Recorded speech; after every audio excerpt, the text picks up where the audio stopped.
सब जोनी में श्रेष्ठ मानव जोनी ज्ञान भूमिका मोक्ष भूमिका हम लोग ने पाया।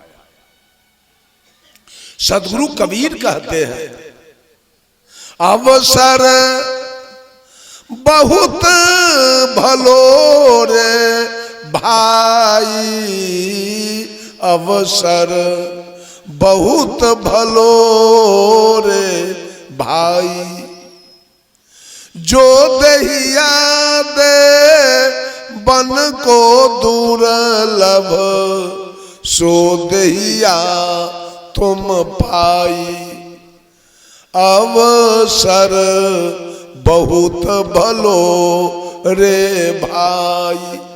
हमको तो चिंतन करना है, मैं कहां से आया, मैं कहां से आया, पुनः मुझे जाना कहां है।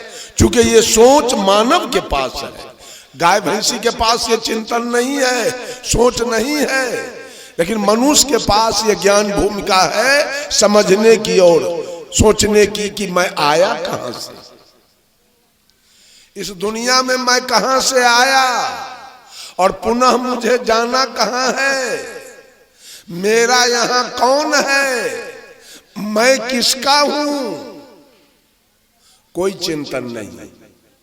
बस मोह ममता में किसी का चुरा लिया, किसी का बेईमानी कर लिया, किसी का दलाली खा लिया, किसी का घूस खा लिया, किसी का मर्डर कर दिया, किसी के साथ बलात्कार कर दिया, दूध में पानी मिला दिया, आटा में चोकर मिला दिया, घी में डलडा मिला दिया, चावल में कंकड़ मिलाया। यही काम मानव का है।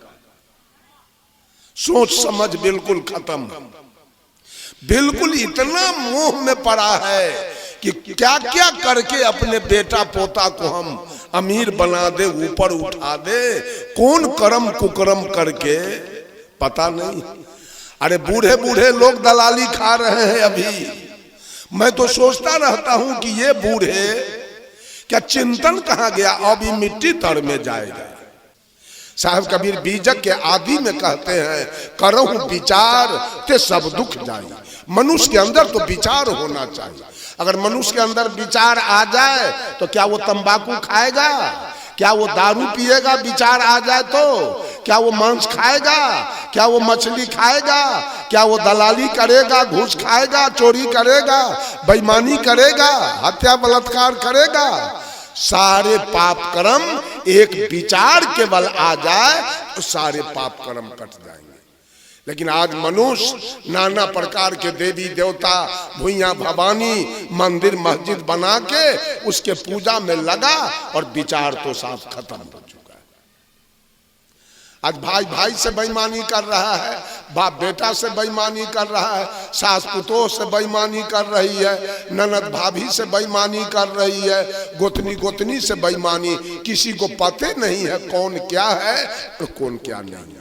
एक शब्द सदगुरु कबीर ने दुनिया वालों के लिए दिया था, अरे आत्म ज्ञान बिना सब सूना, क्या मथुरा क्या काशी रे। एक आत्मज्ञान, हर घट में परमात्मा की सत्ता है, यह है आत्म ज्ञान।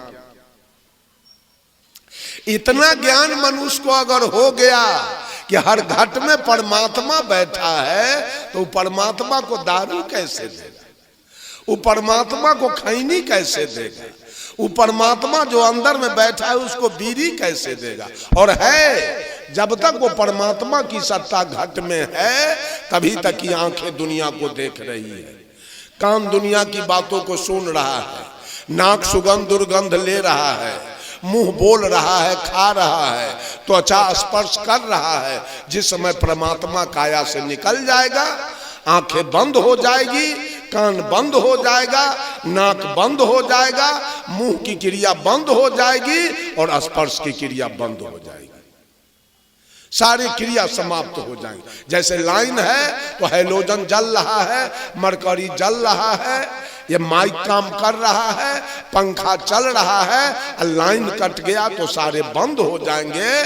ठीक उसी प्रकार से जैसे उस हैलोजन और माइक को लाइन अपना सत्ता दिया तो कार्य हो रहा है, उसी तरह से इस शरीर को, इस जड़ शरीर को आत्मा अपना सत्ता दिया है। तो आंखें देख रही है, कान सुन रहा है, ना और नाक सूंघ रहा है, मुंह बोल रहा है, त्वचा स्पर्श कर रहा है। जिस समय आत्मा अपना सत्ता समेट लेगा, ये शरीर डेड बॉडी होगा और श्मशान में जल के रहा। वही आप हैं। आप न हिंदू हैं न मुसलमान, आप न सिख है न ईसाई, आप न पारसी है न यहूदी, आप न औरत है न मर्द, आप न छूत है न अछूत, न आप अवर्ण है न सवर्ण, न आप नीच है न ऊंच, आप न बैकवर्ड है न फॉरवर्ड, आप न गोरा है न काला, आप न विद्वान है न मूर्ख, आप न धनी है न निर्धन, आप न हाथ है न पैर, आप मुंह नहीं है, कान नहीं है, नाक नहीं है। आप शुद्ध बुद्ध चेतन जीव आत्मा है। कर्मानुसार मां के गर्भ में 9 महीना रहकर और ये शरीर लेकर आप बाहर आए हैं। एक दिन इस शरीर छोड़ के आपको वापस हो जाओ। ये चिंतन अगर आपके अंदर आ जाए तो सारी पाप का जो काम हो रहा है, सारा पाप खत्म हो जाएगा उसी समय।